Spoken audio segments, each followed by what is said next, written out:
गोकुळ दूध संघाच्या निवडणुकीसंदर्भात गेल्या महिन्याभरात विविध राजकीय आणि न्यायालयीन घडामोडी घडत असल्याचं चित्र पाहायला मिळालं. अखेर आज सुप्रीम कोर्टानं गोकुळची निवडणूक पुढील 90 दिवसाच्या आत घेण्याचे निर्देश दिल्यानं सत्ताधारी गटाची बाजू न्यायालयीन नियमानुसार योग्य असल्यावर शिक्कामोर्तब झाला आहे.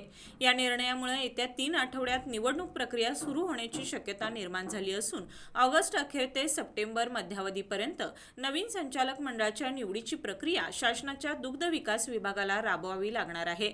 तसेच दुग्ध विकास विभागाला अवसायनातील 1108 संस्थांची चौकशी जलद गतीनं करून त्यांना न्याय हक्क मिळवून द्यावा लागणार आहे. आजच्या सुनावणीवेळी पुणे विभागाचे डीडीआर राजकुमार पाटील स्वतः सुप्रीम कोर्टात उपस्थित होते. दरम्यान सुप्रीम कोर्टानं गोकुळवर प्रशासक नेमण्याच्या घाईगडबडीतील निर्णयावरही प्रश्नचिन्ह उपस्थित केलं.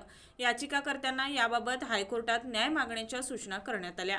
काल छत्रपती संभाजीनगर खंडपीठात अशाच प्रकारच्या प्रशासक नियुक्तीविरोधात दाखल याचिकेनंतर स्थगिती मिळाल्यानं गोकुळ प्रकरणातही तत्सम घडामोडी होऊ शकतात. याचिकाकर्त्यांनी न्यायालयात दाद मागितल्यास प्रशासक नियुक्तीला स्थगिती मिळून पुन्हा एकदा गोकुळचा कारभार विद्यमान सत्तारूढ संचालक मंडळाकडे जाण्याची शक्यता व्यक्त होत आहे. त्यामुळे गोकुळच्या राजकारणात पुढील काही दिवस निर्णायक ठरणार आहेत.